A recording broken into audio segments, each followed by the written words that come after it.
We need to use this time to think. We're not going back. But where are we going? What do we want for our planet, our communities, our future? If we don't answer this question, it will be answered for us, and blame shifted from the powerful to the powerless. We need each other now. We need to reflect and reset, strategize, organize, assemble, collective power. This is a network. Join, claim the future.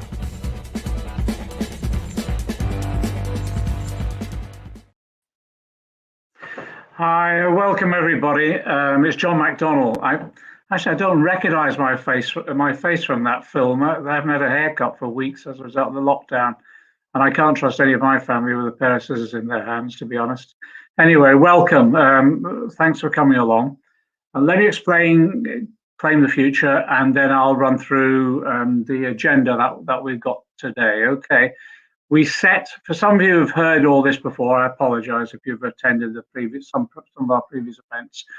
Ages ago, way back at the beginning of the pandemic, so around about April of last year, when the pandemic was really taking off, a group of us got together, policy advisors, researchers, think tank people, plus a range of campaigners on different issues, from everything from social security to housing to trade union rights and trade unions campaigning against even then the emerging job cuts. We got together to talk about two things really. One was the issues that we were facing during the pandemic and what sort of policies we needed to address those immediate issues. And then the second thing was to look at the longer term future. What sort of society do we want to create coming out of this pandemic? And time again, a number of us were referring to past crises that we'd faced. And one of the discussions was about, well, what happened with the Attlee government after the Second World War, because that came out of socialists and progressives during some of the darkest periods of the Second World War, looking back on the 30s and saying never again, but then also dreaming to a certain extent, but then discussing and planning the sort of society that we wanted. And there was a huge paradigm shift after the Second World War, a complete change of thinking and how people plan the future. Many of us thought, well, actually, there's the potential for that paradigm shift now in not dissimilar circumstances, where you look back on 10 years of austerity after the banking crash, the austerity that's been imposed upon our communities, the way in which it's impacted on the lives of working people, and the suffering that they've endured as a result of 10 years of austerity. And then along comes the pandemic, which tests, it's been like a pressure test on our whole system. And it's exposed what 10 years of austerity has done in terms of, yes, the NHS and our caring services, the cutbacks, the 100,000 vacancies that there was in the NHS at the beginning of the pandemic, the same with social care. But it's also exposed the lack of financial resilience that people have after 10 years of frozen wages, or wages, and actually, well, weekly wages for many were still below the level of 2007, 2008. And I think in those discussions, what came out of it was the fundamental acknowledgement, first of all, actually people do care for one another and they do need one another, but they also a recognition that there's a role for the state, both at national, regional and local level, to see us through the pandemic. And there's a way in which also our values needed to change, so that we attach social value to things, services and individuals, instead of just valuing everyone or everything on the basis of what they can achieve in the marketplace. So what happened is that in the beginning of that discussion was then say, well, let's look at the issues that we face both now and the future, the sort of society we want to create. And we set up a whole series of panels. I think anything between 15 and 20 panels were existing. We held a series of meetings like this just to talk about those individual issues. And we brought together sort of academics and the policy experts with people campaigning on the ground who really knew their stuff. And we published a series of papers. They're all on the Claim the Future website. Just Google Claim the Future, and you'll see there's a set of papers there. I summarise them all in one paper towards the end of a pamphlet. And again, have a look and see what you think. It covers a massive range of issues. It starts from looking at what is the paradigm shift that we need now, which is new thinking. And it is about refounding society on the basis of, well, a basic set of civil liberties, of human rights, the right to a decent job, the right to a basic income, the right to have some minimum earnings guarantee whether you're in work or out of work, right to have a roof over your head, free education, free healthcare, free social care, the right to a decent environment, particularly the right to enable us to tackle climate change, and the right to connectivity and free broadband for everybody. So those basic universal services were one of the key elements of the paradigm shift. The second actually was about social value rather than market value, where we changed the way in which we assess our society and value each other. The third element was what's come out right the way through the pandemic, is actually the strong sense of community that there is, and the role of local community organisations, whether it be the local, state or mutual aid organisations that are working within civil society.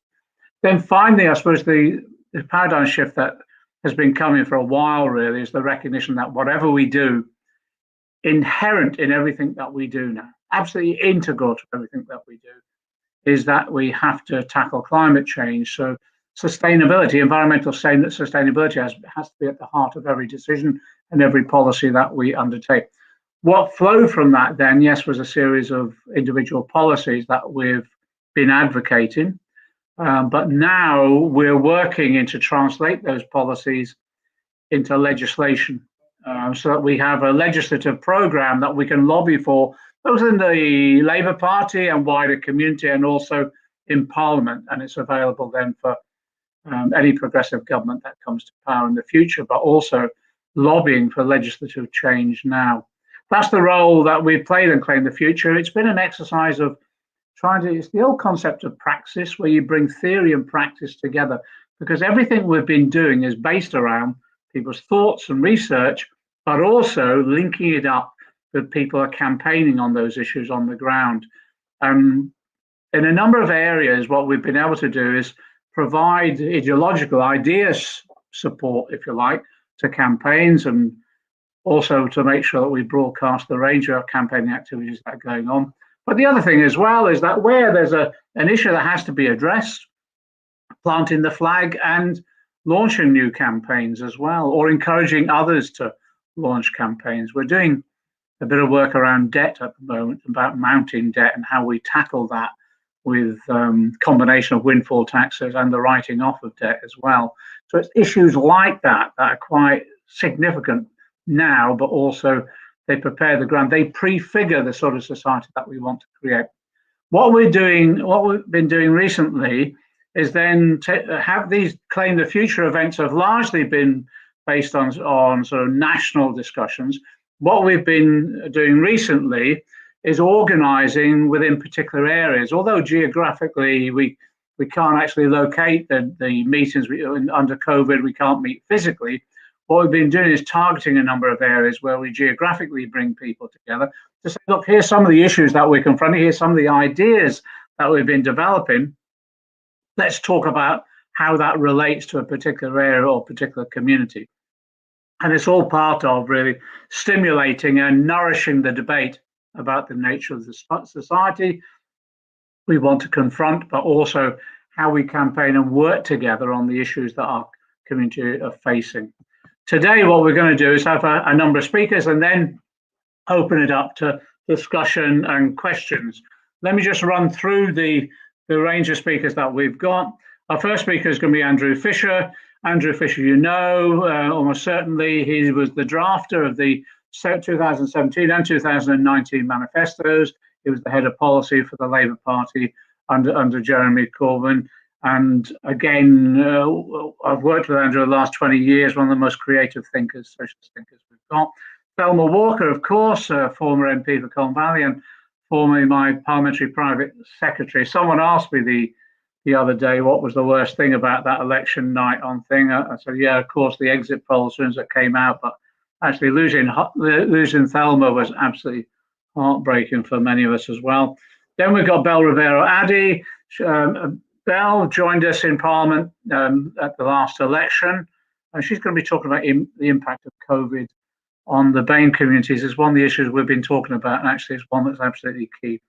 Ian Byrne was going to join us to talk about the campaign he's doing around food security, but Ian's in a meeting at the moment. You must probably heard of some of the shenanigans that have been going on in Liverpool about the mayoralty, and Ian's got a meeting on that at the moment, so he's had to prioritise that. Then we've got Becky Long-Bailey, who's talking about investing in the green economy, which is absolutely central to everything that we're doing. Becky was in my Treasury team for a period and did a brilliant job, and then she was Chair of Secretary of State and Bays, and I've developed all the Green New Deal policy and Green Industrial Revolution policies for Labour, which were so, I think, absolutely leading edge all the way through. That's the range of speakers. Then we'll have questions and discussions. Okay. Anyway, thanks for coming along. Let's go to our first speaker, Andrew Fisher. Hi, thanks, John. So I just want to run through a few kind of policies in the context of the upcoming budget, because obviously next Wednesday is the budget. Now, I think a lot of what Labour has been saying, I'll just run through some of the things, is perfectly defensible. So they're saying that universal credit the uplift should be made permanent and extended to those on legacy benefits. That's the millions of disabled people on employment support allowance, for example. That the public sector pay freeze should be scrapped. Again, I think we'd all agree with that. That the council tax rise, which is a 5% hike at a time when inflation's 0.5%, should be stopped, and the money given to councils to fund them after all, the Conservatives have been defunding local government for the last decade, and extend furlough and extend the business rates relief for shops. All of that is very good. Now, but one of the other things that Labour's saying, of course, which has caused a lot of controversy in recent days, is that now is not the time for tax rises. And the argument behind that is that tax rises suck demand out of the economy, which is true, but also false. So let me start with where it's true. If you suggested raising the basic rate of income tax, the rate that all of us in work pay, then that does suck demand out of the economy because it takes money out of our pockets. If you put up VAT, the tax we all pay on the goods we buy in the shops, yes, that takes demand out of the economy as well. If you put up council tax, which of course everybody pays and is a regressive tax, especially on low income households, that also sucks demand out of the economy. So Labour, I think, is right to say that council tax rise shouldn't happen. But it's not true of corporation tax. Corporation tax is a tax on profits. So it doesn't affect businesses that have been affected by the COVID lockdown and haven't made any money. They're not paying anymore. They won't pay anything because they haven't made a profit this year. In fact, quite the opposite. So they won't be hit. But there are a lot of companies that have done quite well during this. And if they've made big profits, they should be taxed higher on them. Now, Britain has the lowest corporation tax rate in the G7. It's currently 19%. Joe Biden in the US, who's recently become president, is talking about putting US corporation rate of tax up to 28%. Rishi Sunak is talking about moving it from 19 to 23 over the course of the next 5 years. Now, that, I think, is quite a modest demand. It's less than we did, but it would still make Britain the lowest corporation tax rate of any major economy in the G7. Capital gains tax as well is, again, a tax that's only paid if you make capital gains. Now, most of us, myself included, I declare, just to be open and frank about these things, have never paid capital gains tax, and we probably never will, because we don't hold the sort of things that you pay capital gains tax on. In fact, only a very small proportion of very rich people tend to pay capital gains tax, or at least in any significant number or in any significant value. So again, that doesn't suck demand out the economy, because actually the very richest people tend not to spend that much money relative to their income. They tend to save it, which doesn't do the economy much good, or put it offshore, which is of course even worse. And we have to clamp down on tax avoidance and evasion. But this thing of sucking demand out the economy is an important concept. And I think we ought to think not just about taxes, but what really sucks demand out the economy. Low pay. If people are paid and exploited on very low rates of pay, then there isn't demand in the economy. So we need to be pushing for a higher minimum wage. So it's good that, for example, Angela Rayner made the point the other day that all care workers should be on at least £10 an hour. Now, that's a very modest demand, I think, for care workers. I think they should probably be on a lot more. But the fact of the matter is many are only paid £8 something currently. Benefit cuts and benefit freezes take demand out of the economy. Unemployment, leaving people who could be working on the scrap heap, takes demand out of the economy. Debt, when people are paying their income in interest, whether that's on a mortgage, on a loan, or on other forms of household bills, debt, and so on, that takes demand out of the economy because it tends to be going to somebody rich, either a landlord or a bank or a corporation, which is, again, not going to spend it in the economy. And high rents, of course, for many people, especially where I live in London, rents are very high. And the more you spend shifting your income into the pockets of landlords, the less you can spend in the shops. So if we want to talk about this concept, which I think is a valuable one, of sucking demand out of the economy, this is how we should look at it. Now, one of the taxes that I think Labour definitely should be backing as well is a windfall tax. Now, this isn't a particularly left-wing thing. Let me give you two examples. Gordon Brown, in 1997, of course, put a windfall tax on the privatised utilities, which, of course, were sold off on the cheap under Margaret Thatcher and John Major. Perfectly rational policy. Tony Blair, Gordon Brown's government did it straight in at the off. But also a Conservative Chancellor just after the war, Rab Butler, in 1952, brought in what he called an excess profits levy, which is basically a windfall tax. Because at the time the government was investing in rearmament, as it happened, because of the Korean War, certain sectors had had big booms. So if their profits had gone up significantly, on that excess, they paid a levy on their excess profits. And that was a Conservative Chancellor did that in 1952. So again, I think this is a very moderate, modest demand that we should be doing. And we know what sort of companies have profited from the COVID pandemic. Not just anyone who had Matt Hancock's phone number, although do seem to be a disproportionate amount of those, but also the banks and landlord companies who have benefited from the stamp duty cut, which of course was intended to support the construction industry and first-time buyers, but has actually disproportionately benefited the banks who've done more lending and therefore have bumper profits as a result, and landlord companies, that is the big landlords who own multiple properties in a company rather than private landlords, things, delivery companies, streaming services, and some others as well, would all be, I think, viable targets for a windfall tax. And what could that windfall tax be done with? Because there's no point in raising tax unless you're going to spend it on something useful.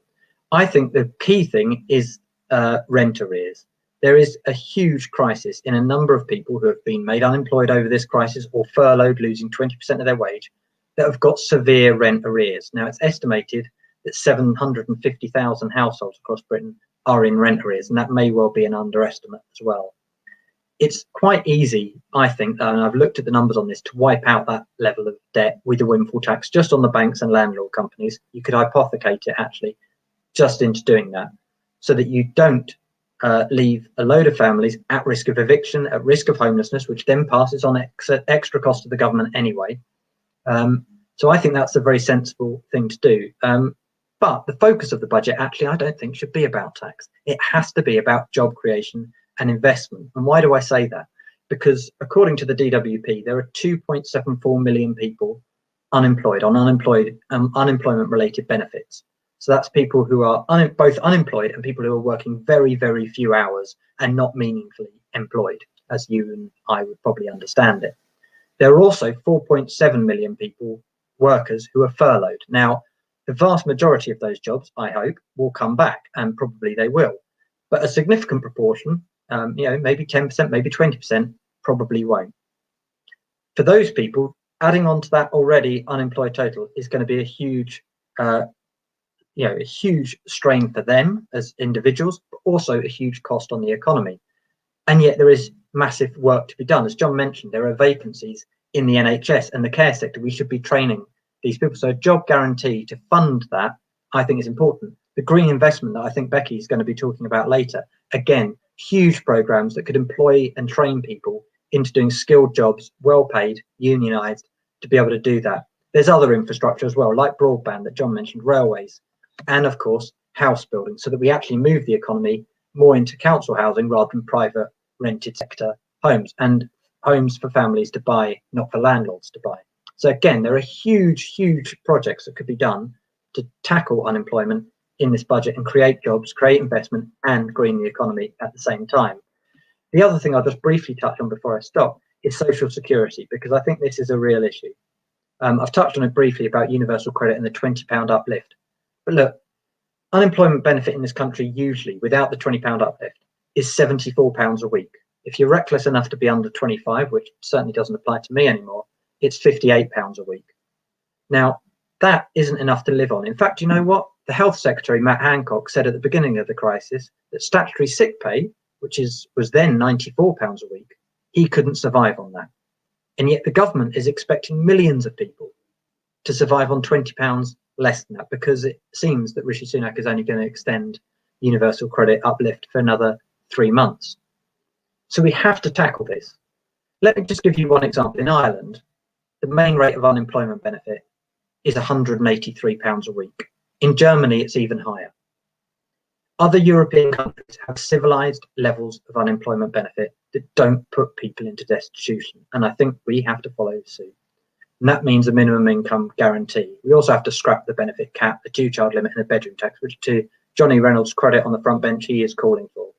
But we also have to ask, why don't we increase benefits by the triple lock the same way we do as pensions? And of course, we also have to end no recourse to public funds, because everybody in this country deserves social security, not just a few. And if this crisis has taught us anything, we're not secure unless all of us are secure. Now, all of the policies I've just mentioned, I think, are based on a simple premise. That it's the role of government to serve the people and look after their interests, to help them and to make their lives better, make our economy fairer. And that, I think, is why they should be Labour policies too. Thanks. Thanks, Andrew. Thanks a lot for starting us off. That's really helpful. It's a good overview, pre-budget as well. Just to say, next week after the budget on Thursday evening, we're bringing together Kate Pickett from the Equalities campaigner. If you remember, her and Richard Wilkinson over the recent years have been launching a whole series of campaigns to expose the inequality within our society. And also Joe Stiglitz. Joe is the Nobel Prize winning economist. He was one of our advisors when we were in the shadow leadership overall, and again has been trying to link up globally around the rewriting of the economic rules, well, oppose austerity and move us on into a much more progressive regime. He's one of those people, as you know, he's American. He's one of those people who staunchly campaigned against Trump and all he stood for, and now I think is possibly one of the most influential economists in the States, if not globally, in terms of where we go from here and developing an approach both that overcomes austerity, traditional austerity, and also looks towards the future in terms of tackling climate change. Thanks, Andrew. That's really helpful. We'll come back to you on questions. Okay. Our next speaker is Thelma Walker. Thelma, my former parliamentary private secretary, former local MP. Thelma's going to talk about the issues facing Colne Valley. Thelma, you're a bit in the dark. Turn the light on, will you? I think we've paid the bill, John, so we should... Can you see me? Can you see me? Only just. Okay. All right. Great to see you. And thanks, John, for coming to Colne Valley and being with us this afternoon. And thanks to all the speakers for joining us in Colne Valley. And it's an absolute delight for me to be on a panel with people I like so much and respect so much. I've lived in Colne Valley for over 30 years. Oh, the lights have come on. We must have paid the bill. I've lived in Colne Valley for over 30 years. And of course, we all know, people in Colne Valley, that this is definitely the best place to live. But even here, even in Colne Valley, after nearly 11 years of Tory cuts and a horrendous year with the pandemic, many people are suffering. So how do we ensure everyone in our community has a happy, healthy and economically secure future? There's such uncertainty for many of us, and even in our valley there's a massive gap between the health and wealth of people living here. As the vaccines rolled out, the talk for many, and I admit to being one of these people, is, oh, when we'll be able to have the next holiday, when we'll be able to have a meal out. And yeah, I admit I'm having those conversations, but for many, those things are way down the list. Worrying about a holiday, is way down on that list because many people, as I say, are suffering. And as socialists, I think we should be saying who should be our priority. And it's the people who probably haven't had a holiday in 10 years and could never think about affording a holiday, and those hardest hit by the cuts to public spending, and those using our food banks and mutual aid groups at the moment. It's also the students and school children who've had such chaos and confusion with regard to accessing learning and made worse by previous cuts to school and college funding. It's also the older members in our community dependent on social care. What of our future local health and social care provision? It's young families that I see in the valley, unable to pay ever increasing rent and energy bills and choosing between the heating and eating. All of these groups are living in our communities and all of these groups are struggling. Isn't now the time, in my opinion, to fight for universal basic income, to give that economic safety net to those facing unemployment and job insecurity? So, who are COVID's economic and social casualties? And how can we develop and deliver the best policies to support them? This is why I'm looking forward to hearing our other speakers to see how we can all work together to help these people within our community. We have in our community as well asylum seekers. Many are living alone and isolated at the moment, and those seeking settled status. All of these people need to be welcomed and supported by our community. Dash and the Town of Sanctuary do amazing work in our community, but much more funding is needed. What will be our policies to support these people in the future and welcome them into our community? For our community to attract business and to bring people together, we need not just high-speed broadband, and I know there's been many conversations about that locally, but better connectivity through investment in local bus routes and rail services. All these things are, I believe, priorities for our area. And I know that there's loads of good work already going on, and this work should be celebrated. There's Cooperative Care Colne Valley, which delivers social care for our older residents here in the valley. It's delivered locally and ethically, with staff guaranteed fair wages, and that's a great start. But what should our policies be in the future to support the older generation? We've got many mutual aid groups, and they've supported hundreds of people with food and supplies over the pandemic. But our goal should be to end the necessity for people to resort to handouts.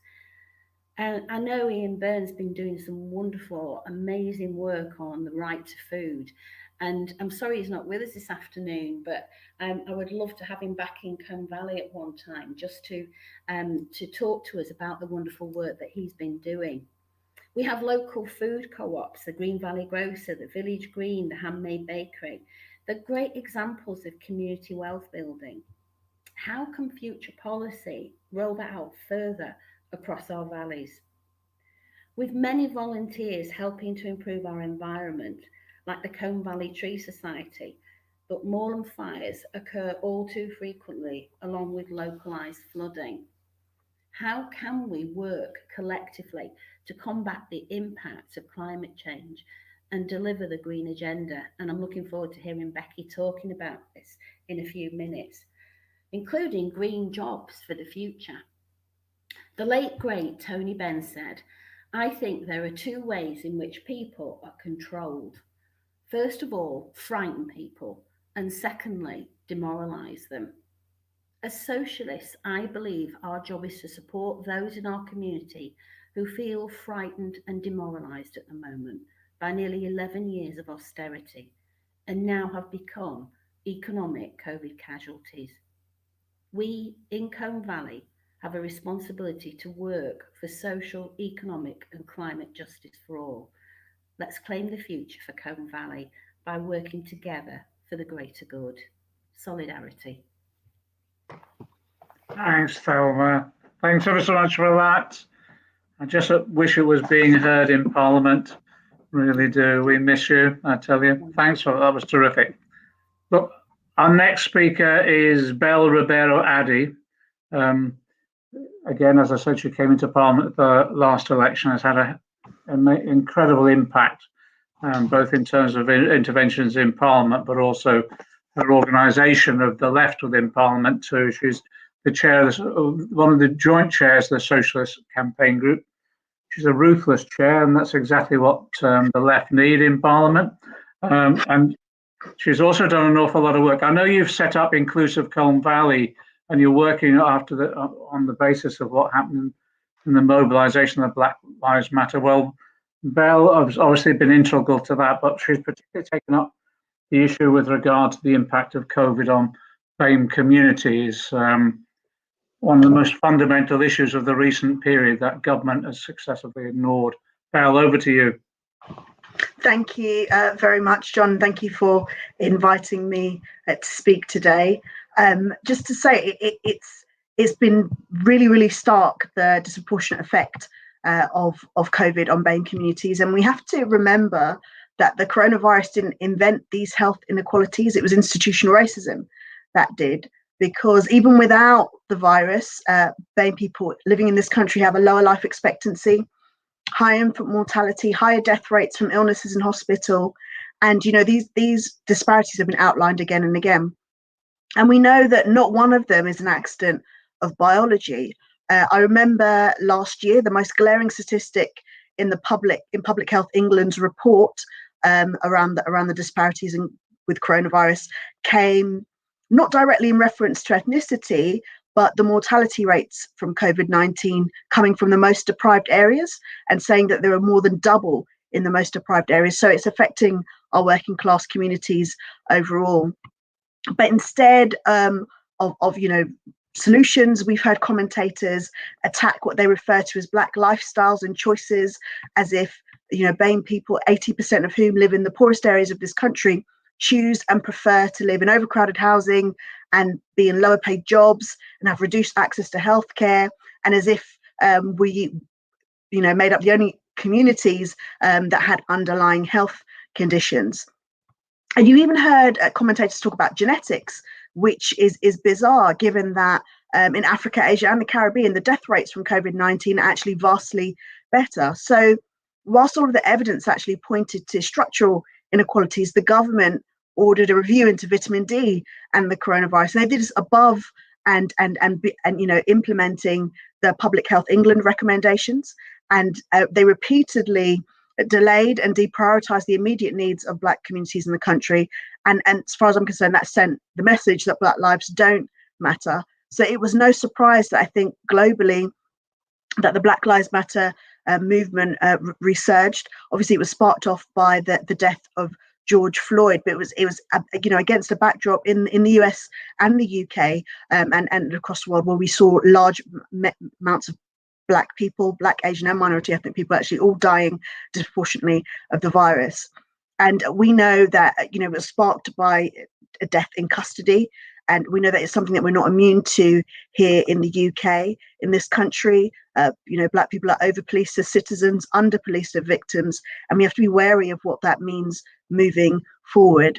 And for myself, it was interesting to see the reactions that people had across the world, and particularly in this country. People were sitting up and listening, I think, with the Black Lives Matter protests in a way that they weren't before.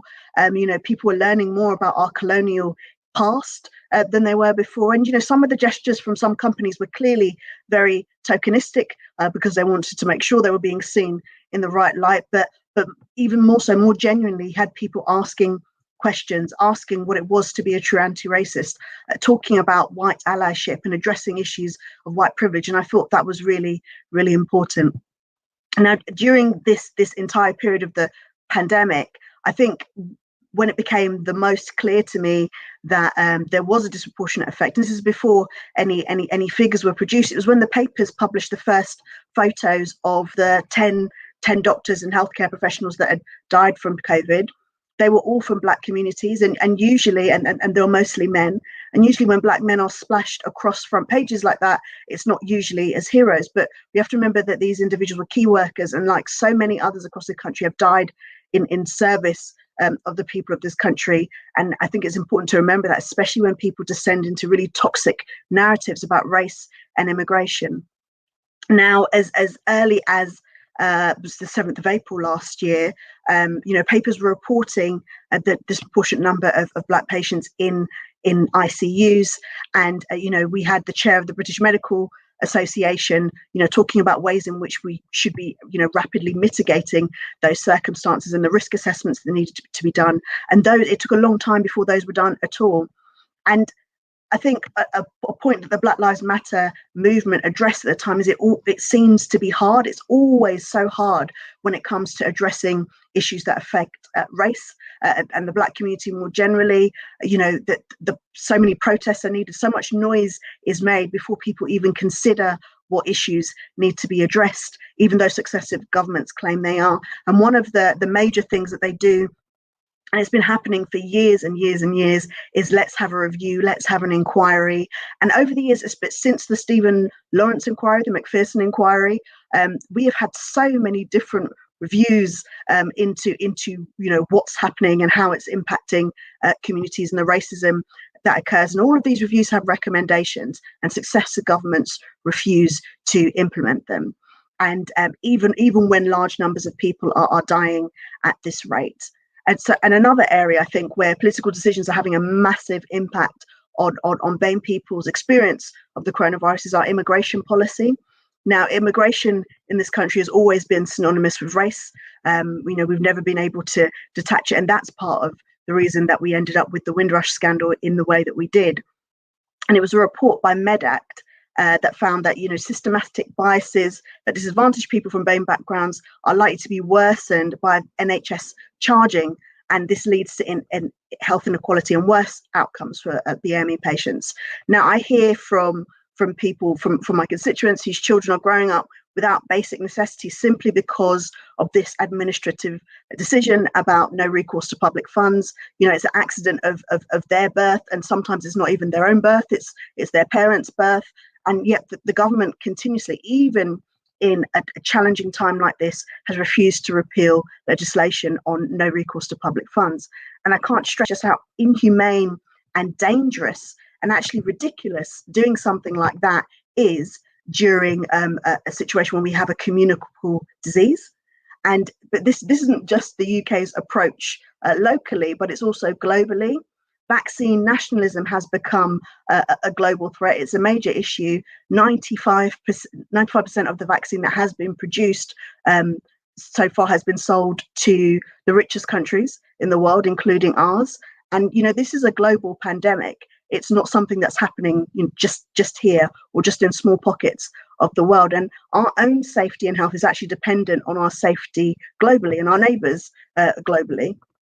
So even for those that have no morals and don't think about what's right and how we're meant to treat people across the world, you would think that the idea of mutations and vaccine resistance, which have already become a massive issue, would cause them some concern. But it seems like big pharma are being even more sinister than usual. And in the UK, myself and a number of other colleagues are calling on the government to join the intellectual property waiver and make sure that people across the world can produce the vaccine. But we have cause for concern because already we're seeing pushback on this. Our colleague Zara Sultana, who's the MP for Coventry, she was telling us that this was raised recently in a select committee, and that the vaccines minister, Nadine Zahawi, actually said that the UK wouldn't be supporting waiving intellectual property rights because we just can't have anyone making the vaccine. Now, I'm not sure what anyone is supposed to mean, but the undertones of that are really, really concerning. And I'm worried that this is going to be the view of other rich countries across the world. We have a situation where actually we could be producing so much more of the vaccine. UNICEF has said that we could, produce as much as 20 billion. And the major three pharmaceutical companies that have produced the vaccine, Pfizer, Moderna, and AstraZeneca, they can only produce 3.2 billion of that 20 billion. So there's so much capacity for manufacturing in places like China, India, Asia, Brazil, Mexico, South Africa, countries like that. And perhaps these are anyone's that the government are talking about. So there's no shortage of supply. There's definitely a shortage of common sense and compassion and global cooperation. And there's definitely a whole lot of greed. So it's not just the government's treatment of BAME people here at home, but it's the concern of how their effectively policies are having impact on BAME people in the global south, and actually through the potential vaccine resistance and mutations, how it's actually going to have an impact on everyone. If we don't vaccinate people globally, we're never going to escape the stranglehold of coronavirus. And we see that working class people across this country and the world will suffer the most. But that's obviously the nature of capitalism and racism, to maintain this insane wealth and supremacy, even if it's not in the best interests of the many. And you know, with the way that the government are behaving and the amount of mistrust that they've created, and actually the amount of mistrust that Big Pharma have created over the years, there should be no surprise that there is some, you know, hesitance for BAME communities taking up the vaccine. There's been a lot of misinformation spread across this period of time, definitely, but it's a lot easier for those particular communities to believe because of all of the things that have gone past and all of the experiences that they continue to have. So it's a massive issue, but people are working hard to ensure that BAME communities do take up the vaccine, because it's so important that we vaccinate as much of the country as possible. So, you know, it has been a very, very, very difficult time, and we've even seen in all of these discussions about racism and you know, people coming together finally to say enough is enough, backlashes against this movement, a government that, you know, talks about woke wars and explains to people that we need to be grateful that we are here and that the UK doesn't have any issues of racism. And those of us that raise issues of race and immigration, you know, we're often told, you know, why are you always speaking so negatively about your country? And I think that's you know, a really ridiculous way to look at it. I look at all the working class struggles that have gone past in this country before, and you know, standing up and speaking about injustices in your country doesn't mean that you don't love your country. In fact, it means that you want to make it a better place for everybody that lives in it, just not for a select few. So it's important that we continue to stand up to racism in every single area of society and our lives that we find it, and it's important that we bring other people along with us. Thank you. Thanks, Belle. Really great. Good to see you. It was really helpful. There's some questions coming in for you and all of us, really, but I'll bring you back in on the questions. So gear yourself up for tough question, okay? Interrogation later on. Thanks, Belle. Our next speaker is Rebecca Long Bailey. Becky, as it said before, she's the person who took us from almost a standing start in terms of environmental policy and took us to a leading edge position in developing the Green New Deal, the Green Industrial Revolution, which became central to both the 2017 and 19 manifestos. And it's something we can't let the party fall back from. In fact, we've got to drive it even further on. Over to you, Becky. Thanks, John, and it's such a pleasure to be in virtual Colne Valley this afternoon, and it's even more lovely to see the amazing Thelma, who was a fantastic support when she was in Parliament, but even after she lost her seat, she's been working in the background and still is to support a lot of us in the work that we're doing. So thank you, Thelma, and just keep going and keep doing what you're doing. Now, on climate change, we all know that we've got COP26 around the corner.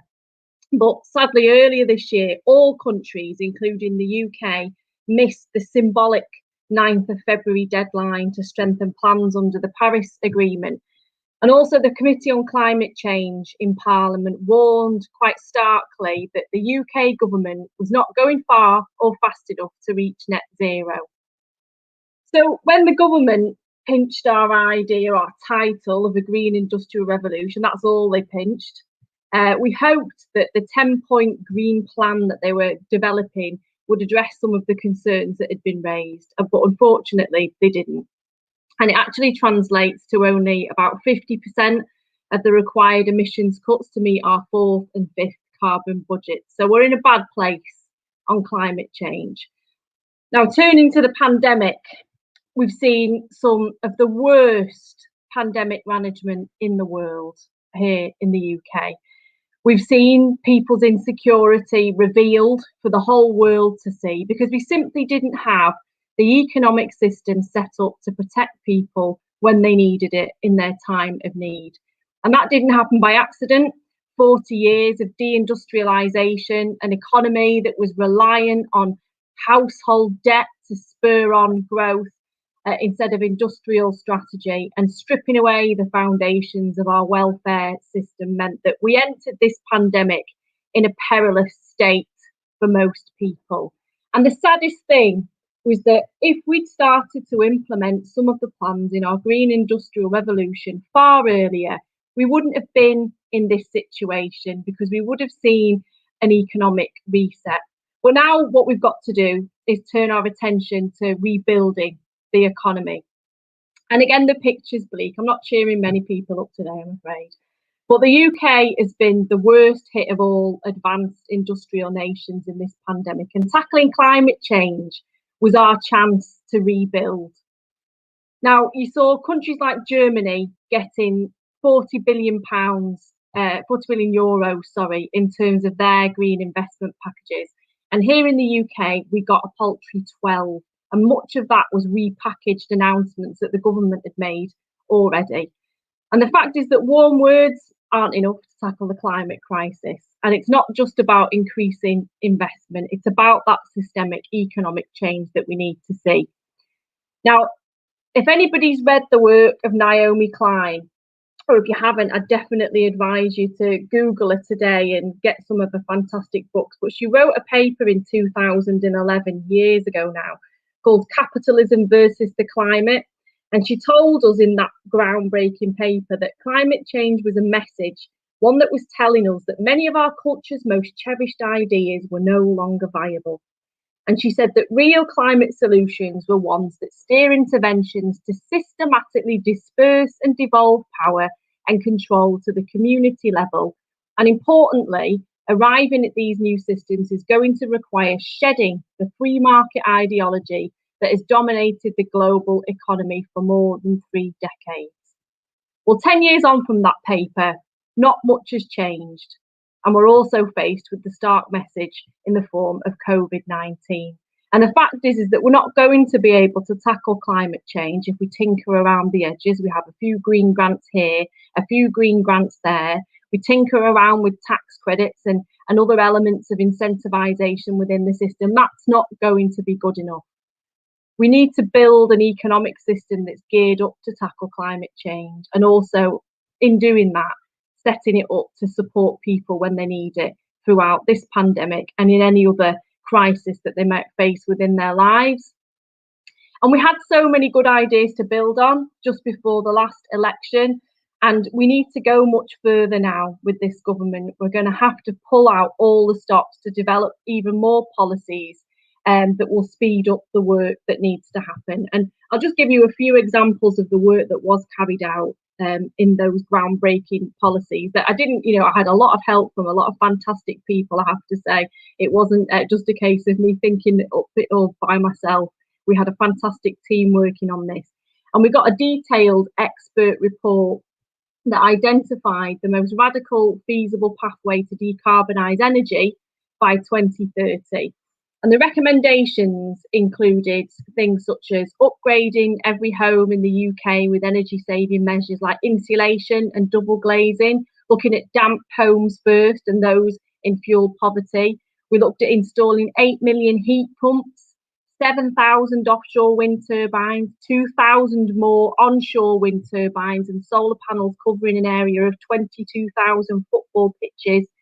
We looked at tripling the UK's current energy capacity, investing in research and development for marine energy, renewable low carbon hydrogen for heating and energy storage, and carbon capture storage so that you could help those heavy industries that were finding it difficult to decarbonise. And we looked at balancing the grid to meet those future demands. And what we found was that if you just invested 1.9% of gross domestic product every year, that would have brought benefits of £800 billion across the UK by 2030. And it would have created 850,000 new jobs just in energy alone. It was also found, when you looked at the bigger economic picture, that just with that investment in energy, you'd increase wages by 2% across the whole economy. So it was the biggest industrial lever we would have ever had to transform the whole economy and to really start pushing prosperity out. But it would have been reckless, as I'm sure everybody on this call will agree, if we didn't ensure that in return for putting those huge levels of public investment on the table, we actually used it as a catalyst for economic transformation. And that's what we wanted to do. We wanted to demonstrate that you could redistribute wealth, you could have fair taxes, greater government intervention, devolution of political and economic power, you could have public ownership and robust workers' protections all built into this Green New Deal, so that it would, in essence, display the true meaning of socialism for everybody to see. And we looked at a just transition for those industries that were going to be affected, so that we could guarantee jobs for those workers that were most at risk. We looked at detailed industrial local strategies to make sure that we didn't see what we saw over the last 20 years, which is a bit of a postcode lottery when it comes to reindustrialisation. And we could make sure that those areas that had been neglected for the last 40 years, that had been deindustrialised, were first in the queue to get the new factories and the new technology, so that we could see some growth and some hope in those areas. And we also looked at the different mechanisms that we could use to really start to redistribute wealth and power. So one example that I'll give, because I don't want to talk for half a day about this, but one example is about offshore wind. So we looked at really boosting the capacity of offshore wind. And in doing that, we said that with offshore wind companies, the government would take a majority public stake. And that would mean that we could then use our immense public buying power to support local businesses, to make sure that the steel that was used in building those turbines came from our UK plants. We could make sure that we were reshoring thousands of jobs to towns and cities that were in desperate need of investment. We could make sure that every company that we procured with in that supply chain had workers' guarantees implemented, that they were paying decent wages, that trade unions had a right of access to those workplaces, and that they were offering secure employment. And then we could also make sure, finally, that the profits in these new wind companies didn't just go off into the pockets of unspecified shareholders, never to be seen again. We could use it to either reinvest into the companies themselves to make them even bigger, bring people's bills down, and also ring fence a proportion of profits to be invested in the local communities where they were situated, so that you could start investing in the public realm, local swimming pools, nice town centres and things like that. It was a model for public good, but it also looked at engaging the private sector, despite what a lot of the Tory press said throughout the general election. So it was exciting, and we've got a lot of work now to do to build on those plans. We've got the technology to start the fight against climate change. We've got the people, we've got the skills, we've got the resources. What we lack is an economic system in which major decisions about resources are under democratic control. And that's because we lack a political system in which decisions are made in the public interest. So we're facing one of the biggest economic health crises we've ever seen, but we can use this moment to instigate economic change on a massive scale, to implement and demonstrate the policies that I've just been talking about, to bring our movement together to demand those policies and really give people the economy and society that they deserve. Because if we don't do that, if we allow ourselves to just tinker around the edges, then it's not just climate change or rebuilding after this pandemic that's going to be in peril. It's going to be any shred of trust that we're trying to build in our communities, that we've got the answers to the problems that they face. And it's about a fight for survival, quite frankly. It's a battle to protect our health in the face of 40 years of neoliberalism, where we were told that we were expendable to economic forces far greater than us. It's a battle for human life. So let's get on it after today and start sowing the seeds for the lives that we know people really deserve. Thanks very much. Thanks, Becky. Thanks a lot. That was really instructive and inspiring. Can I go now to questions? We've got about quite a while, half an hour, 40 minutes most probably, in terms of questions and comments that are people coming in. Apart from all these comments saying, well done, Bill, why don't you come and represent us, etc. Ribeiro-Addy. This is terrific. I typed that in earlier. Well, I was just typing in "come back, Thelma." That's what I want. Look, I'll run through some of the questions, but if people have got other questions are coming in, by all means, people put them in the comment section, and we'll pick them up. Okay. Lots of thank you, Becky's as well here. Let me just go through to some of the questions that have come in. Look, we've just had the discussion around the environment. Rob Walker put in the question, tackling the issues around domestic energy use are critical to the issues of tackling fuel poverty, reducing carbon emissions, and creating green industrial jobs. How do we make this happen? This is yourself, Becky, but I'll bring everyone else in as well. I think that's a really, really important question, and it's about making sure that you've got a national industrial scheme when it comes to ensuring that homes are as fuel efficient as they possibly can be. There's been a lot of talk about reforming the building industry to make sure that new homes are energy efficient, and that's right. But I think we need to scale our ambition far bigger than that. And we had a plan for that in the last election, street by street, to look at insulating people's homes, to make sure that it wasn't a case of, people could opt in and take a massive loan out if they wanted to get, their double glazing replaced. It was about making sure that everybody had access to it. Even landlords who were renting out their property could access grants to make sure that they brought their homes up to a decent energy efficient standard. And it's not about, tinkering either. Insulation is one key point. Another element to look at is also about how you completely reform the way we heat our homes, and you look at different forms of energy storage. There are ways of investing in the way gas boilers work, for example, to make them more energy efficient. There's heat storage and heat pumps that can be used in particular homes.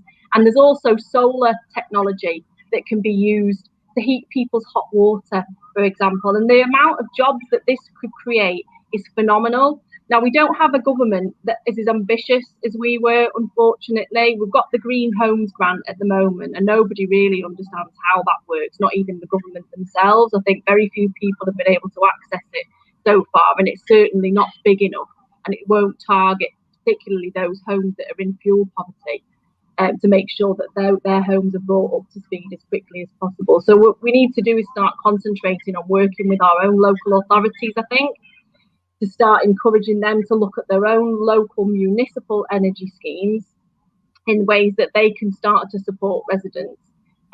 There's a bill going through Parliament at the moment that, it's not an ideal bill. It's the local electricity bill, and it's been drafted by Tories. And the way they want to see the energy system, develop over the next 20 years is break it up and privatise it even more. So you've got even smaller scale energy generators being able to charge what they want.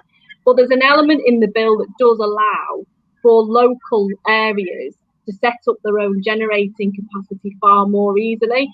And I think that's what we need to be pushing towards, that decentralisation. So at the very least, when we're not in government, the Labour Party that is, we can show how really progressive local authorities are trying to address these problems. Interesting enough as well, I think in the budget we're going to see big announcements around infrastructure spend, and they'll steal our language around it being I've heard Johnson use the expression green industrial revolution. It's just, the man's a plagiarist. You feel like suing him on copyright grounds, don't you, basically? But I think they'll dress up what will look like large amounts of infrastructure spend as green spend. I think, one, it won't be on the scale needed. Secondly, it will be greenwash. I think it will barely scrape the size of what we need, but also it'll be directed largely at the private sector, so it'll be for profiteering. The other thing about I'm glad Rob's raised the issue around the heating of homes and fuel poverty, etc. We're dealing with, at the moment in Parliament, and all three of us have been involved in this, we're dealing with the issue around the post-Grenfell cladding issue. Now, it's a good example of where the government makes big noises about on a building project, basically making people safe, and announcing sums of money that bear no relationship to what's actually needed. And I think that's what's going to happen here. It's 4 years on since Grenfell. We still haven't had the major legislation that will address all these building faults to put these properties back into a safe condition. And they've announced £5 billion at best, when we know the cost will be 15 billion. So we've got people living in unsafe housing with little prospect of that being made safe with government money, and therefore the large amount of investment that's needed falling on the shoulders of individual tenants, residents, and leaseholders, with some possible levy in the future on the building sector. But it's highly unlikely that it will actually raise the level of money that's needed to make people safe. And in the meantime, people are being hit with absolutely heavy cost service charges for the whole range of facilities that are being put in place on an emergency basis to keep them safe. So it sounds like a tangential example, but it's an example about, I think, what to expect from the government. Big numbers announced, but actually it will be a smokescreen of what's really needed. And if it's anything like Grenfell, all the promises over 4 years that they were going to make buildings safe and secure again and properly insulated hasn't been delivered. I think it is one of the worst scandals of our period as well. Is there anyone else who wants to come in on the tackling the issue around domestic energy use? No, I thought we'd generate hot air on that one. Pardon the pun. There you are. Okay, shall we move on to this other one? Actually, we didn't really cover it in the presentations. It's from Stella Carwood. How can we ensure ethical, flexible social care becomes available to all who want it? We never really covered that, even though it's in the Claim the Future documents that we published around the NHS and resetting social care. Who'd like to come in? If I could just come in, I did refer to the Colne Valley Social Care Cooperative that's been formed over the last year, really as a result of seeing that there was a vacuum there, for support for the older generation in Colne Valley. And we've got a high proportion of local constituents who are getting on a bit, and the idea came from grassroots and local activists and local residents who saw that need and saw the need was to be looked after, if possible, in their own homes, but by local people. And what has emerged from it is something that's really ethical, and also the people who are working with our local residents and caring for them receive a fair wage, and their employment is done in a way that is respectful, and I think people can see the results of what is happening, that they're paid fairly and they're employed fairly, and older people are being looked after in our valley, and I think that's a model that could be rolled out. It's a great local initiative. Andrew, what did we say in the national discussions about national policy? Yeah, I think what's happened with social care, if we look at the last year, I think should be the same sort of spur as the Second World War was to creating the NHS. I think social care has just been neglected entirely during this crisis. If we look at the start of it, There was no PPE. I've got friends who work in social care who are care workers in homes for disabled adults as well as for older people as well. And it's atrocious. I mean, you know, in the first 3 months of the pandemic, 1 in 20 care home residents died of COVID. I mean, it's shocking. It's bad enough that it's 1 in 500 of us for the whole country, but 1 in 20. If you're a care home resident in the UK, you are 13 times more likely to have died than if you're a care home resident in Germany. It is appalling what has happened. And if that doesn't wake us up to the underfunding, the scandalous disrespect, both of the workers in care and of the people who are being looked after, then I think nothing will, because it is just tragic. And it tells us something about who we value in society, because for the last 10 years, there's been a systematic defunding of social care. And this isn't just about care homes, it's about domiciliary care as well. The people, you know, carers who come to your home as well, to help people live independently. Figures show that the number of people getting that care has gone down as the budgets have been cut. They've raised the threshold by which you're eligible to get care, the amount of need you have to be in before you get any support.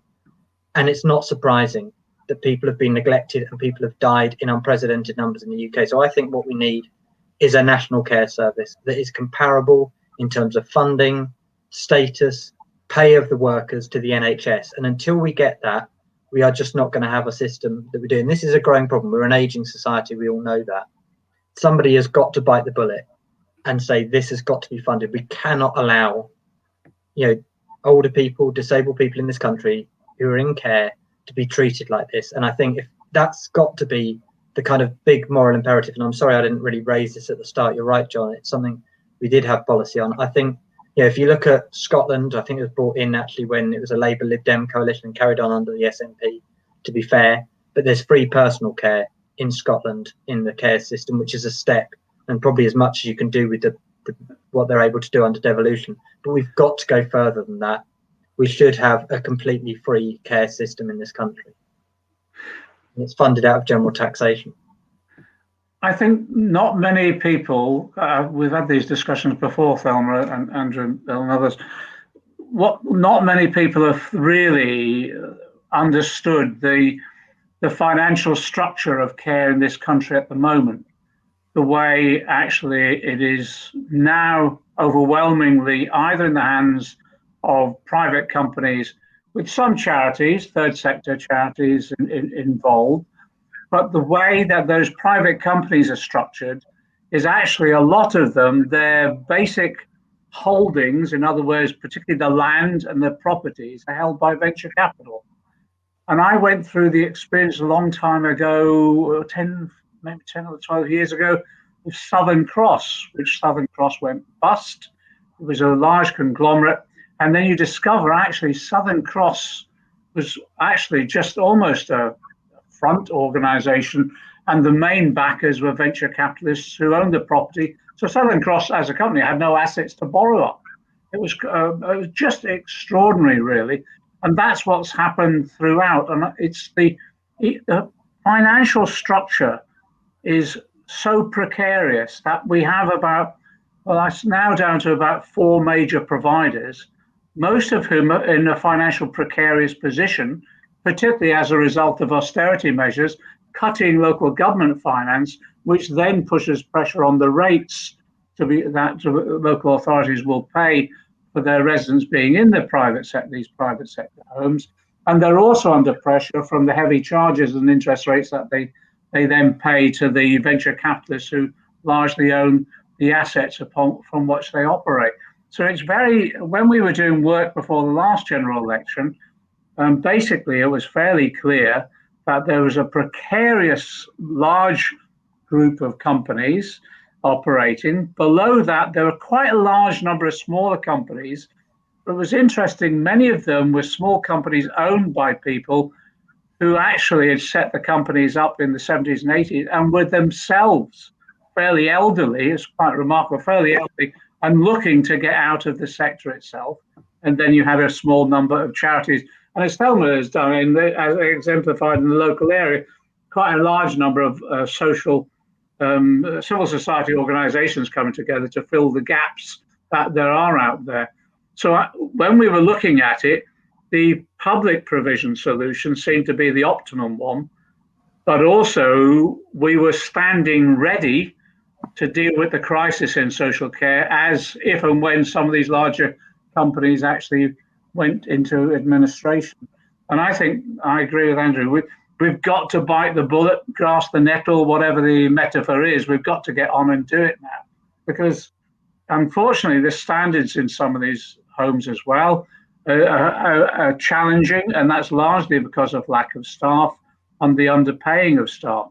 And Bell and others have pointed out in the past, the government's migration policies, immigration policy as well has impacted upon that. And I can remember when there was a large number of Filipino workers who were actually working in care homes, and then the migration policy, the immigration policy that the government had worked against that, and almost overnight a workforce was cut to ribbons as a result of the pressure upon them and the hostile environment that was being created by the tourists. So I think it's a sector that's just so, I think it's so critical that it's dealt with.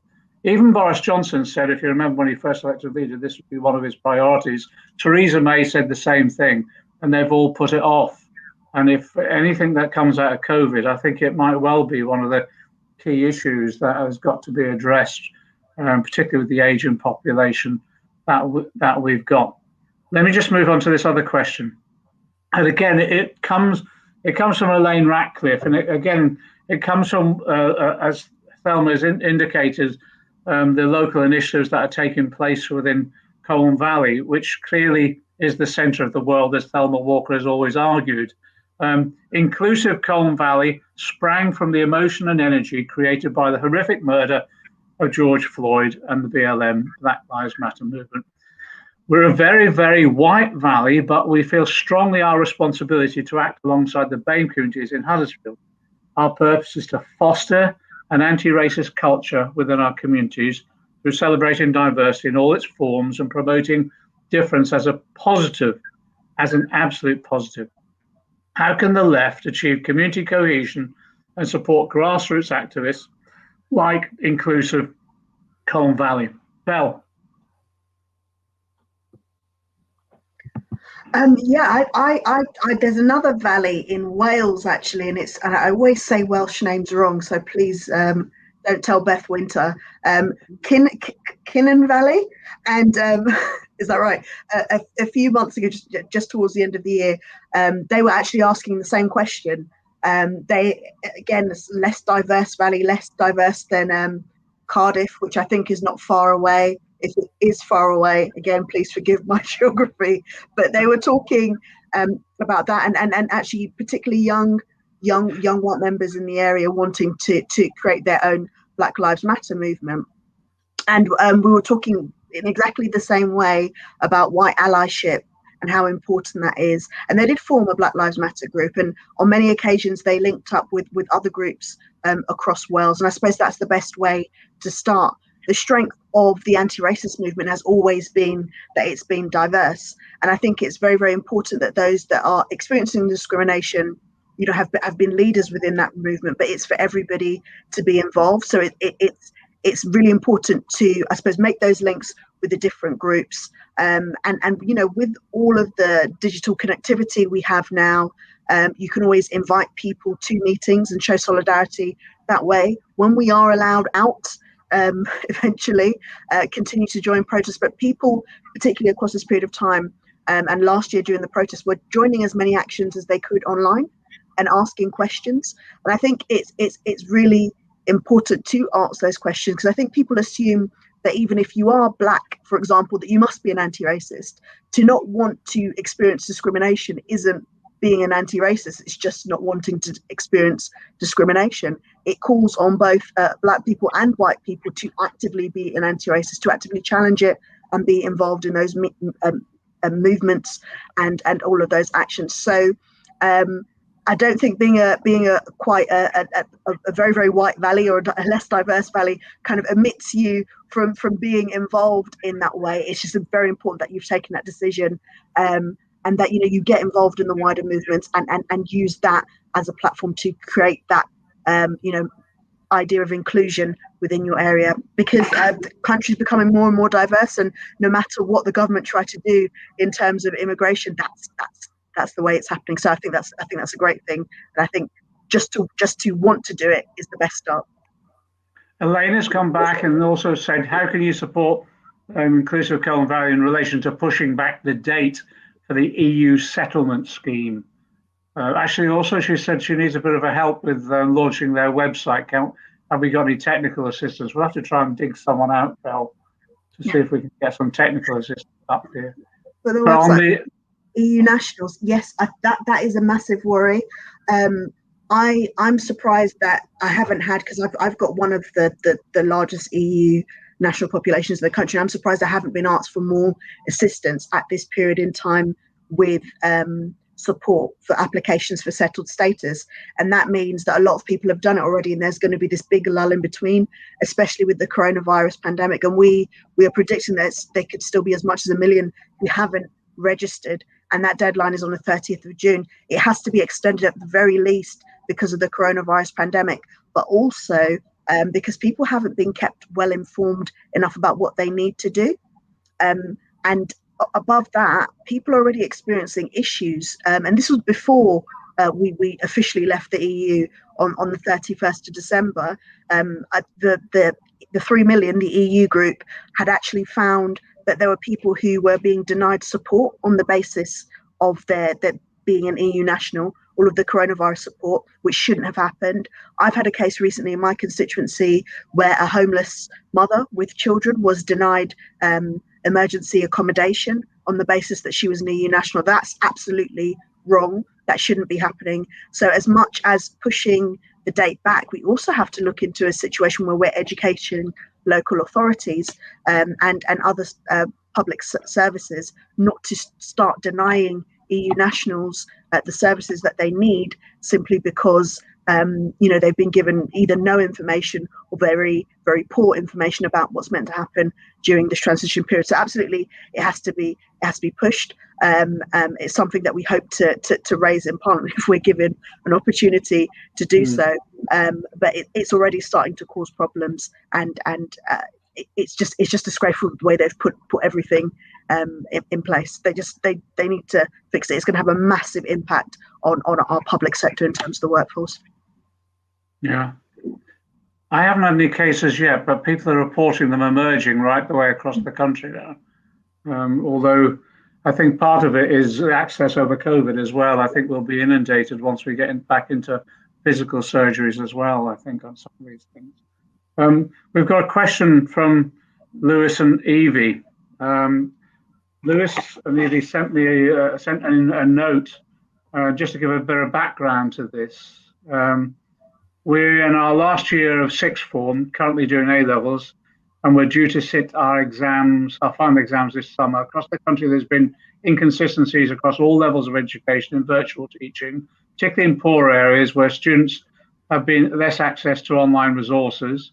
At the start of December, Gavin Williamson said that there was a, quote, cast iron guarantee that GCSEs and A-levels would go ahead as normal. Less than a month later, the government U-turned on this decision when they announced that the summer exams would now not go ahead as planned. Please don't get me going on Gavin Williamson. I'm trying to live a quieter life, but Gavin Williamson strains all of our patience. Gavin said this when they announced that the summer exams would not now go ahead. This delighted most students, yet this joy lasted less than a week when Williamson then announced that students would most likely be sitting mini exams, which are the same, if not worse, than having the finals at the final exams. This has understandably led to increase in stress, anxiety among students, etc. Obviously, they go on like this. The past year has shown us that exams don't have to be sat in the way that they have been in the past. We as students think that the way in which we are examined needs to be reviewed and test students on more than simply their memory, as this is not an effective way for all students to achieve their full potential. We need to be examined in ways that serve practical purposes. So the question, it's a long introduction, but it's worth it because it really does set the background up really well. Would the Labour Party be willing to campaign for a change in the way that GCSEs and A-levels are examined? Well, we've got two experts on the panel, really, Thelma and Becky, who was the Shadow Secretary of State on Education. Becky, I'll come to you first. Do you think the party will be able to campaign for change in GCSEs and A-level examinations? I hope we do, and that's something that I was looking at before I left the post. And even before last year's shambles, where we saw an algorithm trying to determine what people's grades were going to be, the exam system was flawed. There was a system there was an ongoing argument between what we call criterion referencing and norm referencing, and the fact that, one, you've got exams that are largely based on memory, and you take them at the end of 2 years, whether it's your GCSEs or your A-levels, and that's not a good assessment of somebody's real ability, because if you have a bad day on the day of your exam, then that's your whole exam out the window. But there was also the element of the fact that, based on particular year groups and how well they were doing, that would determine what your grade would be. So you would end up doing your exam and you would get given a specific grade, but that grade with the same exam could have been a completely different grade 5 years ago with a different cohort. That's not fair. It really isn't fair. So the whole system needed to be reviewed anyway. Now, where we're at the moment with this year's exams, it's good to an extent that the government has finally listened to teaching unions and agreed that teachers can assess the grades, but they haven't provided any guidance or detail as to how that should be done. Apparently it's not going to be available until at least the spring term, and that's not good enough. There's no detail as to what assessment's going to be made of a student's home environment, how much time they've missed off school. All these factors that will affect how well you've done your work and how, what potentially you're going to hand in. And there's no detail as to what particular work is going to be assessed. I don't think it's fair to suddenly drop this on students and say, oh, actually, the work that you've been doing over the last 2 years, that's what's going to be assessed. Because if you were me, I didn't do any work until the last minute when it came to my GCSEs and A-levels. So I would have got horrendous grades if somebody would have looked at the work that I'd have done over that 2 years. So it really isn't fair to move the goalposts on a whole year group of pupils and students. So yeah, in short answer to your question, I think there needs to be a huge campaign in the Labour Party to look at assessments and the way exams are carried out. Before I bring Thelma in, Melanie Griffiths has put into the chat as well. Please, by all means, put your questions into the chat. That's great. Melanie's the chair of the Socialist Education Association. She says she knows I'm a member. Oh, okay, yeah, that's true. We're having a campaign to defend the 2019 conference education policy around restoring school democratic accountability and in-house delivery of central services. How could left MPs help with that? We'll be asking you to speak at our campaign launch. Yeah, we'll come along, all of us. So on that question, but also link it to the exams, Thelma, what do you think? Yeah, first of all, can I say, I really wish Becky was still our shadow. I know. Yeah. When she can answer something like that and just have that understanding, of what's going on in our schools. Anyway, the fiasco with the algorithm, and what we should remember, of course, it's been exposed this year because of the pandemic, but we've had those algorithms every year. And it's been so unjust, on our young people year after year after year, and such a postcode lottery as well, with what Becky mentioned with the norm referencing as well.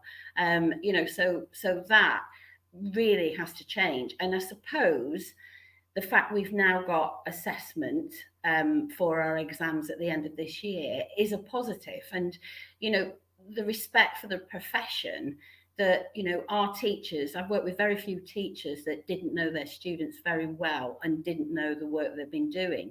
And the success of the remote education that has gone on and what teachers have put in place has been amazing. And I don't want to be overly negative for Lewis and Evie, our students who have worked so hard all year, but it has been so chaotic for our students. So I think that what I would say to Mel, and what I would appeal to the Labour MPs, is to say we had in our manifesto a national education service. It was something that was to be fully funded, and fully funded lifelong learning. And if I could say anything to the Labour MPs there now, and I wish I was still there to fight for it, is hold on to that policy, because I'm working with Comprehensive Future and on the steering committee, and it's that idea of having a good school for every child in every community, and that's got to be a fundamental principle that we should be fighting for. So if I could appeal to any of the Labour MPs in terms of education, remember that policy and remember how important that is to every child. What were the core elements of it, Thelma? Well, the core elements really of the National Education Service was basically what I've said in terms of local accountability, what Mel's mentioned in the question there, that what's missing, and you see glaring gaps, and I can go on for hours about this, but glaring gaps at the moment in terms of the assessment that's going to take place in the summer. In previous times, the fully funded local authorities would have paid school contact officers that work for the local authority, many of whom had worked in schools, so they knew their stuff. That's all been cut back so much that there aren't those staff there with those skills to be able to go in and to moderate the work. So what you would have had in place in the past were local authority officers that would have helped with the moderation of the assessment. Also, the fragmentation of our school system means that you've got these mats and almost run like a business that don't necessarily work with other schools, local authority schools in the area. So you're not getting that collective and mutual support that used to happen. So you could moderate across a whole area and standardise across a whole area. Pyramids of schools don't work in the same way that they used to. So, I know I'm harking on to a few years ago, but when local authorities were fully funded and schools were accountable to the local authority, it was easier to moderate and for schools to be accountable to the community they served. Melanie Griffiths has put in the chat, it's the fragmentation as well, combined with centralisation that we've got to reverse in all of this. I think there's a real potential for holding on to those principles of the National Education Service if we can mobilise sufficient support within the party and the trade union movement overall. I actually think the NEU in particular has done a phenomenal job during the pandemic crisis all the way through, and I think has won the respect all round. I just hope, in addition to winning the respect, they'll also listen to a lot more closely in this coming period about the sort of reforms that we're talking about. And as Melanie says here, reversing the 88 Education Reform Act.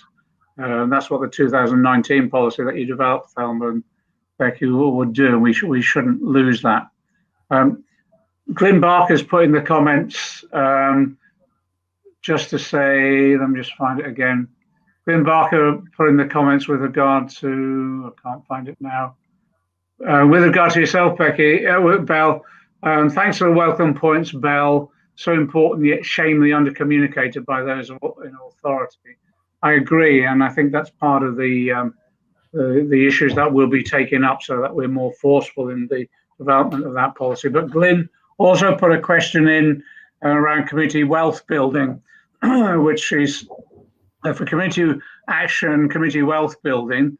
It can sort of set the scene about what's happened locally and taken place in community in Colne Valley in terms of community wealth building, the actions that they've tried to undertake locally, and suggest that what's needed now, along alongside the sort of local initiatives in Colne Valley and elsewhere, is a concerted political impetus to get behind this.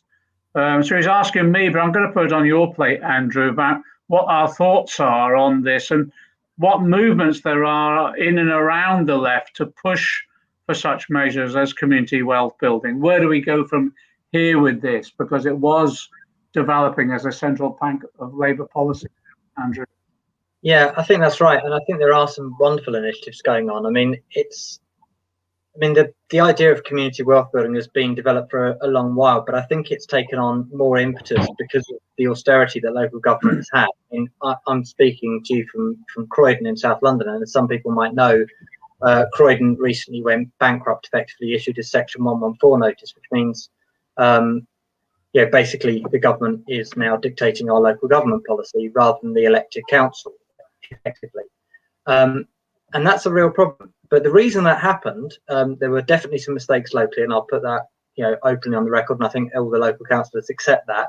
But what happened was actually since 2010, we lost 76% of our central government funding.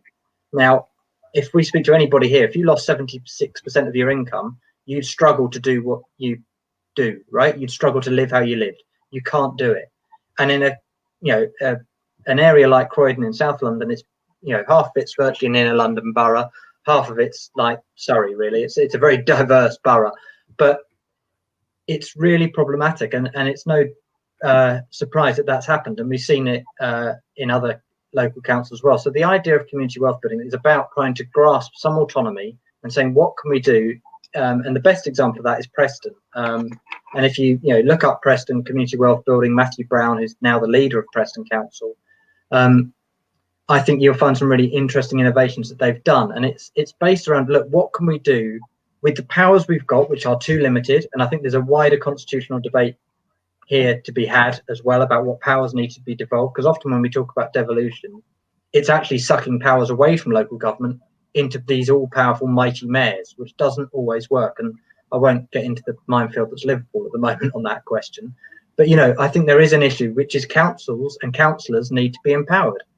They've lost power, they've lost money, and we expect no less of them. And that is why it's failing. So community wealth building, I think, is part of a solution to that. Partly to say, how can councillors within the rules be more innovative? How can we build on some of the good things that are happening? How can we, insource our public services? How can we run local bus services? Can we, serve the community better? Can we buy local? Can we look at our supply chains and look at where our services are being provided? Are we getting in contractors from outside multinational companies when there are local firms that could do this and keep the wealth locally and develop talent and skills and maintain the public resources within the area? So I think there's all those sorts of things that can be looked at without going into this, because it's quite a big concept, community wealth building. But I think it's really got to be accompanied, and there's some wonderful grassroots action going on, but it's really got to be accompanied by a devolution of powers and resources back to local government, because unless that happens, you won't be able to do this fully. There's some wonderful things going on in tough circumstances, but it's not going to be enough until we get those changes from the top as well. Two things. One, on Thursday, I was involved in the launch of the next phase of the Preston model by Matty Brown, in which he brought together local groups, but also he had Phil Thompson, who is the Deputy Mayor of New York now, leading on community wealth building. Absolutely staggering when you think of the spread of this idea right the way across. That's the first thing. So this is a global initiative now in a whole range of countries about using local resources effectively locally. But the second thing is that what I was impressed with is that from Preston working across Lancashire now, they're setting up their own local bank, and that bank will be used to fund local initiatives and also give access to finance to people in a way that they're not being ripped off with high interest rates, etc. So I think the model is growing. It's growing dramatically in the most difficult circumstances, but actually with a central government that is supportive. What we would have done is Becky was involved in this. We were setting up a community wealth building unit to exchange information on best practice. So that, along with a fully funded and properly funded local government, as well as the other anchored institutions at the local level, would have been critically important to expanding the whole initiative. The other thing as well is that there's a huge constitutional debate going on at the moment that we've been involved in. We have set up a series of 3 Claim the Future sessions with the Scottish group called the Red Scottish Red Papers. And we've just had 2 of those. We're on our 3rd one the coming week, which is about the constitutional change. And that's included the discussion around radical federalism, both for Scotland and Wales, but also radical federalism within England itself. But a lot of that has been about the organic development of structures for local government. And the way in which those structures developed, I think, have to relate to the wishes of local people. But all of this will be meaningless unless we have an effective form of funding local government. And one of the things, and it came up in one of the chats, is one of those aspects we need to look at, I think, is about what we do with land and what we do with land value taxation as well. That might provide an independent source of funding to local authorities and local communities. So all that is now going on apace. And I think exactly as Grim Barker has said, really, what impetus it could be given to an incoming Labour government would be really significant. In the meantime, though, I think what we've got to do is campaign for the model and campaign for those local authorities and support those local authorities that are undertaking this at the moment. And as I say, there's a number of examples in Scotland, and also Jamie Driscoll in the mayor in the northeast now has also taken this initiative up and proving it. I think will prove to be extremely effective. I think it will at some stage bring some of these local authorities into conflict with central government because central government will deny them the resources that they need to take it to the next stage. But I think what's been shown by Matthew Brown is the political adeptness of managing that situation. And as you saw in Manchester with Andy Burnham, the way in which actually, even without the powers and the resources, he's been able to stand up to central government and mobilise his whole community about the way that they've been treated so disgracefully, unequally by central government itself. We're going to be coming to an end in terms of, we're dealing with most of the questions now. We're going to come to an end in a few minutes, and I'm going to bring everyone back in for a final word.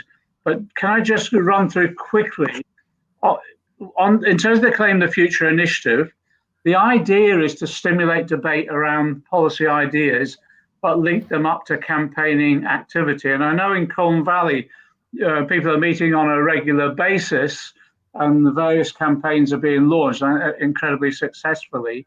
Obviously, we'll do everything we can to support you in that.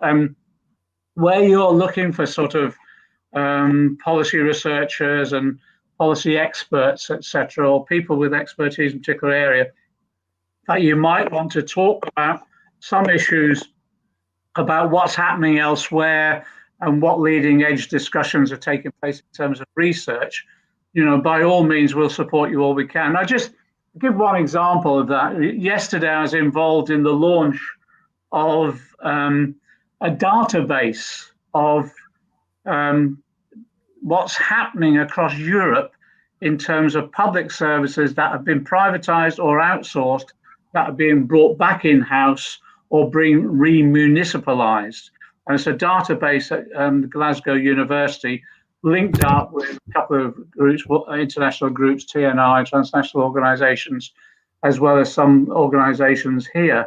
And I just thought, what a brilliant initiative, because when we did a Claim the Future event with them, it was about people saying that, we need to bring such and such back into public ownership. We need to in-source this. And what this database does, it provides you with examples. I think there's about 1,500 examples they've already put in the database, both in terms of Europe, but also in America, where actually things have been brought back in-house. And it gives you examples on how to do it, but also what to avoid as well. And it prevents people reinventing the wheel all the time.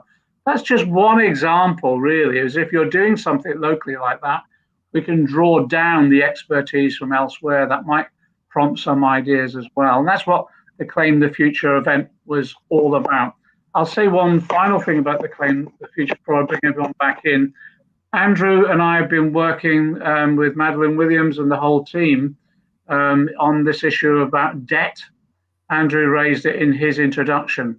I think it's one of the most worrying elements that's coming out of the pandemic, whereby people now, as a result of either reduced wages because of furlough, 80% of wages only, or where they've lost their jobs, or where it's happened in my constituency, the fire and rehire strategy of some companies, some people only take them back on once they've cut their wages, is producing high levels of debt, personal debt. I mean, Rishi Sunak goes on about the debt in the country overall, but actually this is about individual families. And Andrew was emphasising at the beginning just how many now could be at risk of losing their homes because of rental debt or falling behind with their mortgage.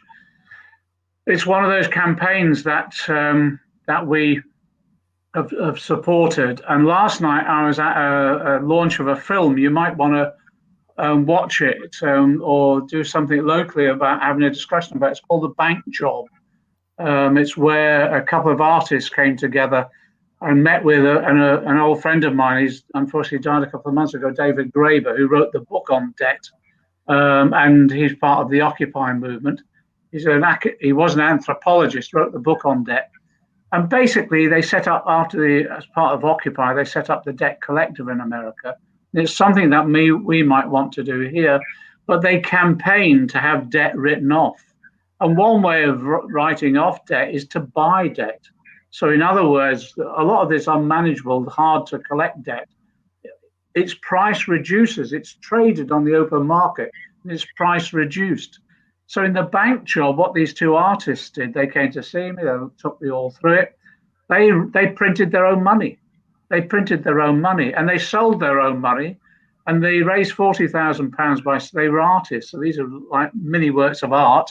They sold their own money, they raised £40,000, they gave 20,000 to local groups, the food bank and local supports. Then the other 20,000, they bought millions of pounds worth of bad debt. And then they put it in a bank, drove it to Canary Wharf, near to Canary Wharf, and blew it up. They set a light to it, basically, and wiped off all those people's debt that they'd bought up at the time. And part of the campaign that's going to be launched in next week, I think it is, a number of organisations coming together to say, why can't we just do that? Why can't we have a debt jubilee and get rid of all this outstanding debt that's dragging people down, and unfortunately for causing all sorts of mental health problems, as well as unfortunately suicides too. So it's those sorts of initiatives that Claim the Future is trying to make sure people are aware of, make sure people are fully briefed on them, and then also facilitating their wider discussion in local communities as well. Because once you hear of an initiative like that, you think, well, God, why didn't we think of that? And then you swing your weight behind it and campaign on behalf of, I think, some progressive causes. Am I rambling on here? I think I am, aren't I? So I'll bring everyone back in for the last final few words. Okay. Andrew, can I bring you in? Yeah, sure. I'll be very brief. I think, let me end on a moment of consensus, in effect. I think one of the things that Keir Starmer has said recently that is correct, although I don't think he's followed it up, so I've already broken the consensus, something like that, never mind, is that we are in a 1945 moment. I think when he made that speech, I agreed with that part of it. I thought, yes, that you've grasped the scale of the situation in that speech. Has he followed up on it? Let's wait and see. But it's true. And I think, I don't want to put my eye on the Labour Party. I want to look at what the Conservatives are going to do. They're in power. They're the ones doing a budget next week.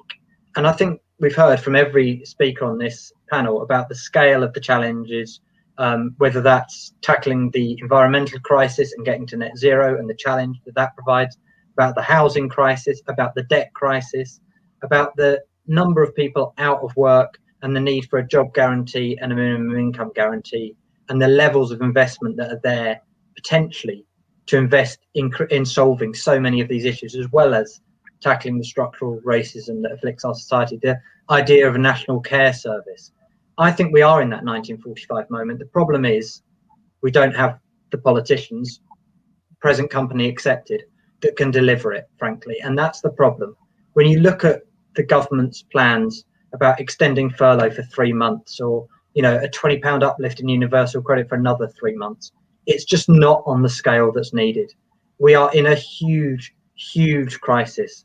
There is so much that could be done, and it's so frustrating from the outside, I think, to look at what the need is, at what the challenges we face, not just as a country, but as a globe, as a human race, frankly, and we're not meeting those challenges. And that, I think, is for us what we have to organise around those demands and really try and mobilise and be positive, because it is, I think we can win these arguments. And I think if you look at the opinion polling actually on a lot of these things, public opinion is with us. We can get there. So, you know, be positive, get organised, but also recognise the scale of the crisis and the scale of the political obstacles we've got to overcome to get there. Thanks. Just to follow up very briefly on Andrew's point, Julie Setchfield has put in the chat, do you think we should revisit some of the ideas from Tony Benn's Commonwealth of Britain bill, which he proposed way back in the 1990s? We will. Some of the work that Andrew's doing with the team now is looking at the whole programme of legislation that we need that are coming up from our discussions. And it's very much based upon that Tony Benn initiative of producing legislation like this that addresses some of, including the constitutional issues that he did there. So watch this space, because we'll be holding various meetings on some of the detail of all that as well.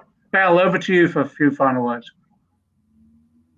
Thank you. And actually, just following on from Andrew's 1945 moment, I'm thinking about the fact that we have the worst economic recession since records began looming, and what the temptation is, as we've seen over the past decade, is that when we get into the situation, we apply austerity, we make cuts, we do all these things. But what we have to remember that in 1945, instead we ended up creating a welfare state, creating a fantastic national health service, that has led this vaccination program. You'll hear Boris Johnson taking credit for it, but absolutely not. The vaccination program, if it is a complete success, is the success of our national health service and what it can deliver when you give it the resources it needs. So there is that temptation, and there is that temptation for the public to follow along with that idea. I think about all of our policies in 2019. I think about the rhetoric around those policies and people saying, oh, it's just too much. Now, I feel really, really downhearted that we've got to a situation where people, or politicians, instead of selling, a country hope, they're telling them the idea that actually you cannot ask for too much. And I think that's absolutely wrong. So as we build on these policies, I think we should maintain that vision of positive policies that change people's policies that are radical. There's nothing wrong with radical policies, because we know, looking back to 1945, that things like that can be delivered. As John and Andrew and Becky were very, very heavily involved in that manifesto, will tell you we had a complete costing for it. We could have delivered on it, and the government is not going to be this government, this Tory government, is not going to be ambitious. And in the aim of attempting to win elections, my fear is that Labour may follow down the same line on some of these routes, because they don't want to be selling too much of a big idea. But we need to continue with these big ideas, because they're actually what the country needs. And we need to be wary of the fact that when austerity comes and when difficult times comes, as we've seen over the coronavirus pandemic, the first thing to go is support for the most vulnerable. The first thing to go, support for equalities. I looked at what happened for disabled people in particular, over the Coronavirus Act and social care, and actually the way in which disabled people are being treated now. The TUC have proven that women have come out of this pandemic worse. And obviously I've spoken about in this session the disproportionate impact on BAME people. So, the temptation is to not be positive, look towards austerity, and to clamp down on inequalities, because those are the first things out the door when we need to be looking at a chance. So all of those things are gonna come to the fore, and we need to be ready to challenge them. We need to be ready to bring those big ideas back onto the table, make people believe that they are possible, because they absolutely are. Thank you. I think it's a really important point you made about the way people are forced to reduce their expectations in that way. I think that's really, I hadn't thought about it that way, and that how actually people were browbeaten into thinking they were hoping for too much. That's just extraordinary. It's a really valid point. I'll bring Becky in. Before I do that, Sam Hamilton, by the way, said Becky for the new PM. I fully agree with that, Sam, actually. Becky. Oh, thanks very much. I think the point that you made, John, about debt is really, really important. what we've seen is a lot of people saving in this pandemic, but even more taking on more and more household debt, and we're going to be facing a tidal wave of debt on account of the people who haven't been able to survive financially through this pandemic, and that's on top of the levels of household debt we had before. As I said when I made my contribution earlier, we've had our economy for many years spurred on in terms of growth by household debt rather than industrial strategy, and it's come to a crunch point now. And that's why I think it's so important that we look at things like the debt jubilee, because I think it was Jonah Montgomery said that it was more effective than monetary policy at being able to ensure that there would be further growth in the economy. But anyway, I'm digressing a bit. I think what Andrew said about this being a 1945 moment is really important as well, because as one of my friends in Salford said to me a few weeks ago, we can talk about being fair all we like. You might win hearts and minds and you might even get into power, but we'll never be allowed to be truly fair because the system won't let us do that. We've got to understand what's going on and we've got to have the policies to change it. So we've got to do that. We've got to start working across the movement to develop those policies even further. And I know it's been the worst 12 months that most of us have ever faced. Politically and personally, we've been battered and bruised, and we've questioned sometimes whether that world that we know is possible is ever going to be within our grasp. But we've got to fight for it now. This is a battle for human life. It's going to be even more ferocious than it was before, but we have got to do it. So don't lose faith, everybody on this call today, and please become active and start working locally. Thanks, Becky. Yeah, really brilliant. Thanks ever so much. You always warm up and cheer me up, I tell you. Thelma, I'm going to give you the last words. Thelma, we're going to have a whip round and get you a lamp. Is that okay? I think it's my old laptop that isn't probably working properly. I'm sorry. Okay, it's just that the shades have been sort of shades of Rembrandt at different times in terms of all of this, which has been really beautiful. But that's it's like an interesting backdrop, you know. Certainly. Thelma, I just want to say thanks for inviting us to Colne Valley, even if it's only online, and I'm looking forward to coming up physically as well. So your final words. Yeah, well, just a big thank you to everybody on this panel with me and to those who've joined us this afternoon. I'm just looking in this, we've got a WhatsApp group for the left-wingers in our area, and somebody's put, what a pity today's speakers aren't leading the Labour Party.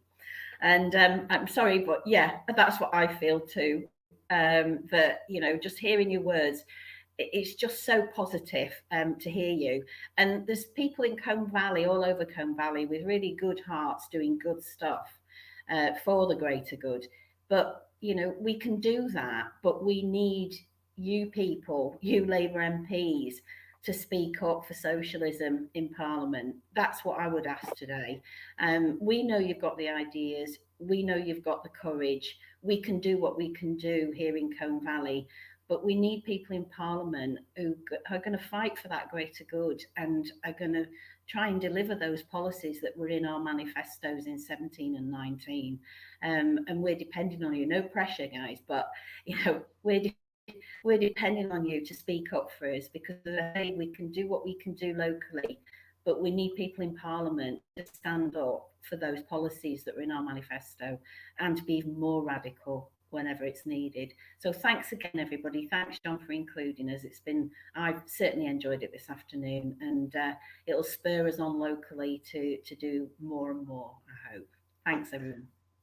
Thanks for inviting us, Thelma. It's been for me, it's been a really interesting discussion, and all the bits that have come up in the comment and the questions as well. Can I thank Evie and Lewis as well? I forgot to thank them for such a good question around education too. Look, we'll work together. We're all part of the same movement. We'll work together, obviously, in the coming years, but anything we can do to reinforce and support some of the discussions that are going on in Colne Valley, we will.